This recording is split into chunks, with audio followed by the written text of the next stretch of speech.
Hello and good morning everyone, my self Aqib Siddiqui और आज हम लोग पढ़ेंगे क्लास 12 का मैथमेटिक्स का chapter that is your integration. तो चलिए स्टार्ट करते हैं इंटीग्रेशन। तो देखिए स्टूडेंट्स, इंटीग्रेशन के बेसिक लेक्चर्स तो हमारे यूट्यूब चैनल पे पड़े हुए हैं। आप लोग उन लेक्चर्स को देखने के लिए प्लेलिस्ट में जाएं जिसमें क्लास 12 की physics for ISC CBSE and JEE examination 2025 के प्लेलिस्ट में इंटीग्रेशन और डिफरेंशिएशन पड़ा हुआ है। लेकिन आज हम लोग पढ़ेंगे यहाँ पे इंटीग्रेशन बाय सब्स्टिट्यूशन। तो आप लोग हेडिंग डालिए, सब्स्टिट्यूशन मेथड ऑफ इंटीग्रेशन या सब्स्टिट्यूशन मेथड। देखिए स्टूडेंट्स, सब्स्टिट्यूशन में क्या होता है, जैसे जनरल हमने फॉर्मूला पढ़ रखा है x to the power n dx। तो हम लोग कहते हैं ये होता है x की पावर n+1 अपॉन n+1 और यहाँ पे प्लस c लगा देते हैं, बोलते हैं कि n should not be equal to -1। ठीक, ओके। अब जैसे हमने सीखा था कि integration of sine of x dx, तो आपने कहा भाई ये माइनस cos x होता है प्लस c। जैसे मैं कहूँ कि integration of sine of ax plus b dx, तो आप कहोगे कि सर ये cos of ax plus b होगा माइनस में और यहाँ पे हो जाएगा 1/a, मतलब इसका डिफरेंशियल रेसिप्रोकल में डाल देते हैं। And this thing was applicable to all the trigonometrical functions and all the algebraic functions. शर्त ये थी कि यहाँ पे x की पावर कितनी होनी चाहिए, मैक्सिमम 1 होनी चाहिए। ठीक, इतना हमने पढ़ा था। ये क्यों आया, क्योंकि हमने ये चीज़ रटवा दी थी आपको। अब इसका बेसिक फंडामेंटल हम लोग पढ़ेंगे। जैसे मैं कहूँ कि आपके पास दिया है क्वेश्चन में कि sign of 5x minus 13 dx, तो आप कहोगे सर ये minus cos of 5x minus 13 और ये 1/5 हो जाएगा और प्लस c लगा देंगे। ठीक, अब ये क्यों हो रहा है, कैसे हो रहा है, इसको हम लोग समझेंगे टी मेथड से। तो चलिए इस क्वेश्चन को फिर से एक बार लिख लेते हैं और देखते हैं कि ये एक्चुअल में हो क्या रहा है। यहाँ पे मैंने शुरू में ही बताया है कि इंटीग्रेशन और डिफरेंशिएशन क्या है, एक दूसरे के रिवर्स हैं, जिसको हम लोग इंटीग्रेशन को इसीलिए हम लोग क्या कहते हैं, एंटी ऑफ द डेरिवेटिव। ठीक, अच्छा। अब देखिए, जो सबसे पहला काम ये करना है कि जो चीज़ आपके लिए प्रॉब्लम हो, मतलब यहाँ पे अगर आपके पास x होता तो काम चल जाता है, मतलब हमारे लिए मैटर ऑफ प्रॉब्लम क्या है, ये है। तो इस चीज़ को हम क्या सपोज कर लेते हैं, t। ये चीज़ समझ में आई, इसको हमने सपोज कर लिया, इसीलिए इसको टी मेथड भी कहा जाता है। इसको आप p भी कह सकते हो, z भी कह सकते हो, k भी कह सकते हो, लेकिन मोस्टली जो यूज़ किया जाता है वो टर्म है t। That is why the substitution method is called as your t method.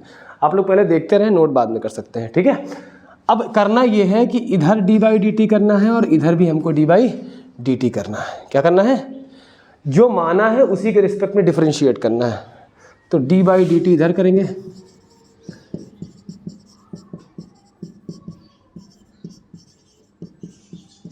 ठीक है।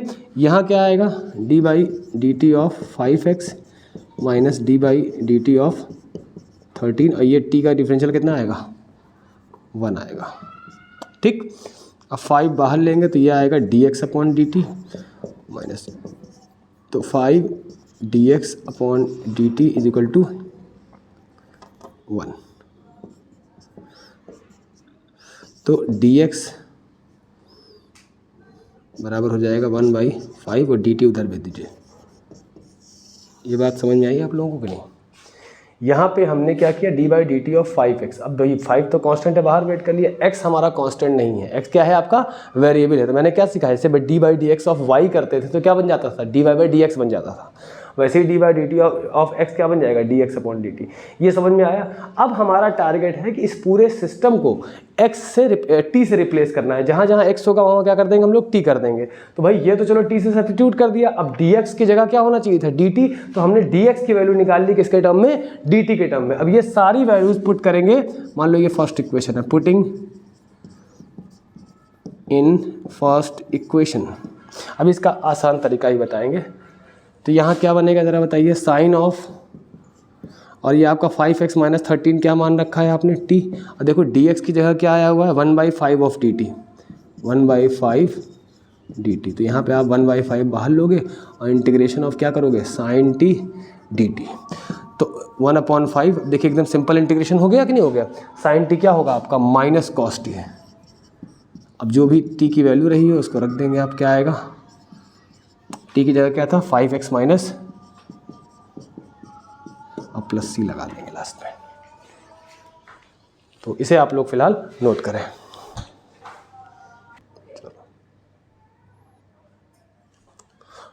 हाँ, तो अब हम लोग अगला क्वेश्चन करेंगे। जैसे हमने कहा था, एक फॉर्मूला बताया था कि ax plus b whole to the power n dx। तो मैंने क्या कहा था, ये जो ट्रिक थी वो थी कि x की पावर 1 होनी चाहिए मैक्सिमम। तो इसके लिए क्या कहा था, इसको कुछ देर के लिए x मान लेंगे, ax plus b whole to the power n plus 1 upon n plus 1 और प्लस सी लगा देते थे। और यहाँ क्या करते थे, डिनोमिनेटर में इसका डिफरेंशियल यहाँ पे रख देते थे, है ना।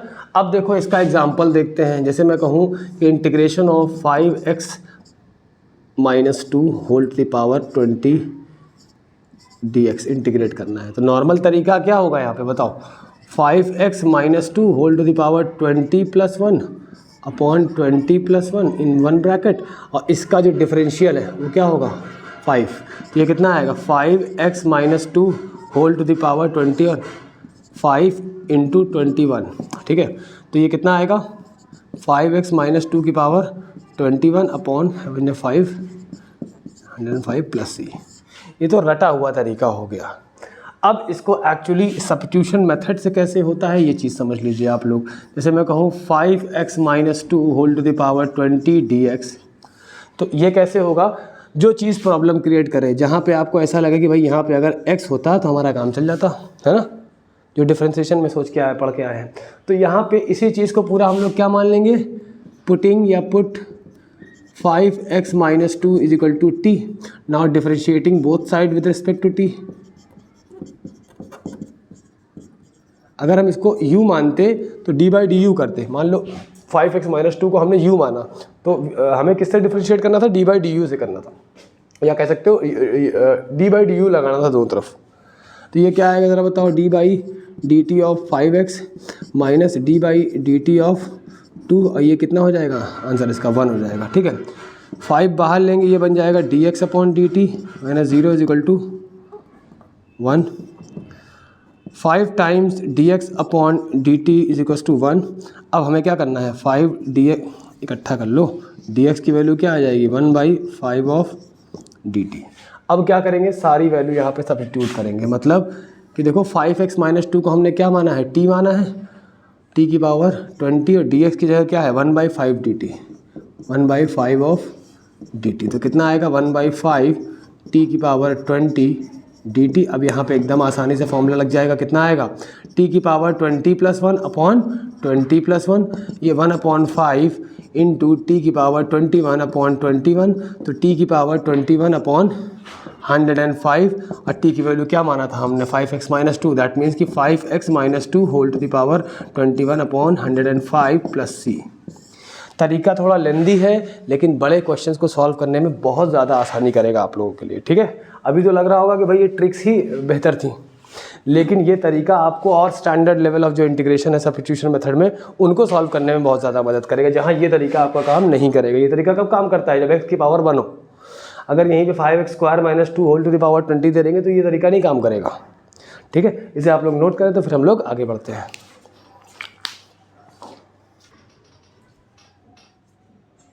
चले भाई, अब इसी तरीके को थोड़ा हम लोग आसान बना के करते हैं। जैसे हमने कहा कि इंटीग्रेशन ऑफ दिया हुआ है, मान लो दिया है tan ऑफ 3x प्लस 12, इसको हमें क्या करना है, इंटीग्रेट करना है।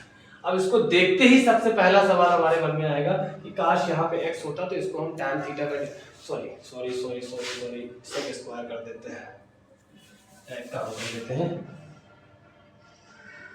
यहाँ पर हम लोग करते हैं cos ऑफ 3x प्लस 12। इसको देखते ही सबसे पहला ख्याल हमारे दिमाग में आएगा कि भाई अगर यहाँ पे x होता तो हम लोग cos x का sin x इंटीग्रल लिख देते हैं।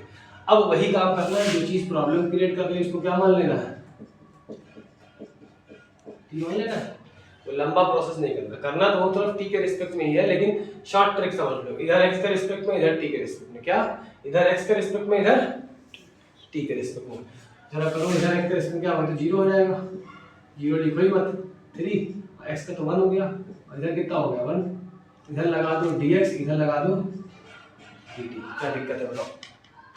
इधर x के साइड में x के रिस्पेक्ट में डिफरेंशिएट करो और t के साइड में t के रिस्पेक्ट में डिफरेंशिएट करो, तो इधर क्या आएगा 1 आएगा x का, इक्वल 0 हो गया, t का 1 आएगा, x के साइड में dx लगा दो, t के साइड में dt लगा दो। तो अब वो वाले तरीके से भी करोगे तो आएगा वही। तो आपका dx की वैल्यू बेसिकली आपको यहाँ से क्या मिल गई 1/3 ऑफ dt। इसको उठा के यहाँ रखो। चलो क्या आएगा जरा बताओ? cos ऑफ 3x + 12 क्या है आपका t है, और dx की जगह क्या आया है 1/3 बाहर ले लो और यहाँ dt कर लो। cos क्या होता है? sin t होता है 1/3, तो ये आएगा 1/3। sin क्या होगा जरा बताएं? t की जगह क्या है 3x + 12 + c। बताओ भाई आसान है? ओके वेट, अब देखो इसका असली यूज कहाँ पे है। जैसे मैं कहूँ कहीं पे लिखा हुआ है question e⁻tan inverse x upon 1 + x²। Question देखने में काफी खतरनाक लग रहा है लेकिन है बहुत आसान। ये तो चलो आप लोग डायरेक्टली भी कर दोगे अगर एग्जामिनेशन में यहाँ से डायरेक्टली ये ट्रिक लगा के, तब भी आपके मार्क्स नहीं कटने वाले। हाँ अगर वो कहता है कि solve it by substitution method, तब आपको ये पूरा इस्तेमाल करना पड़ेगा। लेकिन मान लो क्वेश्चन के बीच में कहीं भी ये आया तो आप इसको डायरेक्टली ये कर सकते हो, इसीलिए ट्रिक्स याद कराई जाती है। ठीक है, लेकिन तरीका समझ में देखो इसको इस्तेमाल कहाँ करेंगे। यहाँ पे इस तरह का क्वेश्चन जो कॉम्प्लेक्स सा हो, क्योंकि इंटीग्रेशन में क्या है सब कुछ एकदम सिंपल चाहिए, उसको सिंपल x की पावर n चाहिए या t की पावर n चाहिए, सिंपल sin x चाहिए, सिंपल cos x चाहिए। अंदर के मसले को वो डील नहीं करता सेपरेटली डायरेक्टली, फिर t मानना पड़ता है। तो यहाँ पे इस तरह के क्वेश्चन जब भी देखें आपको ये सोचना है कि एक का डिफरेंशियल जरूर दिया होगा। क्या दिया होगा? किसी एक का डिफरेंशियल जरूर दिया होगा। अगर आप इफ यू रिमेंबर कि d/dx ऑफ अगर आप tan इनवर्स x करते थे तो याद है क्या आता था 1/1 + x²। याद है? नहीं याद है तो कोई बात नहीं, याद कर लीजिए। तो हम अगर एक काम करें इसको t माने, tan इनवर्स ऑफ x को क्या मान लें? t मान लें। अब ट्रिक क्या बताइए, इधर x के रिस्पेक्ट में डिफरेंशिएट, इधर t के रिस्पेक्ट में डिफरेंशिएट, तो क्या आएगा tan इनवर्स क्या आएगा 1/1 + x²। तो यहाँ क्या आएगा 1, x के साइड में क्या लगाना है dx और t के साइड में क्या लगाना है dt। तो देखो ये पूरा dx के साथ चला गया कि नहीं चला गया? तो क्या आएगा जरा बताओ? ये इस पूरे की जगह हम लोग 1 dt लिख देते हैं। देखो इस पूरे की जगह dt आ गया और e की पावर t आ गया कि नहीं आ गया बताओ? अब e की पावर t का इंटीग्रल क्या होता है? e की पावर t होता है, t की वैल्यू उठा के तो क्या आएगा? एक और देखो, जैसे मैं कहूँ इंटीग्रेशन ऑफ 2x और अंडर रूट में 1 + x² dx, ये है। अब आप यहाँ पे साफ साफ देख सकते हो कि यहाँ पे एक डिफरेंशियल यहाँ रखा हुआ है। तो हम लोग क्या करेंगे, जो रूट के अंदर है ये एक प्रेफरेंस है, इसको चाहो तो सिंपली t मान लो, लेकिन प्रेफरेंस ये कहा जाता है कि कोई चीज अगर रूट के अंदर है तो उसको t² मानो। क्या मानो? ताकि वो रूट से आजाद हो जाए और फ्रैक्शनल पावर कम से कम रहे, ताकि आपको क्वेश्चन को डील करने में आसानी हो।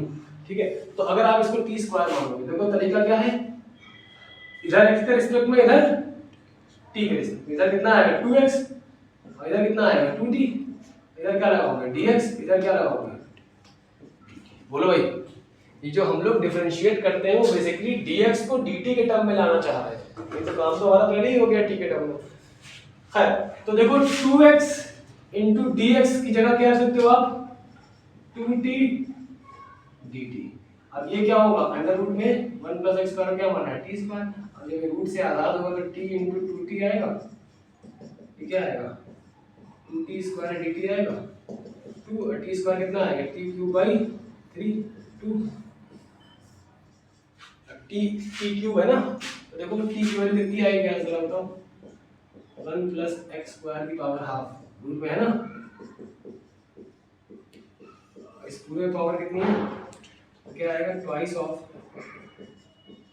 1 + x² की पावर 3/4।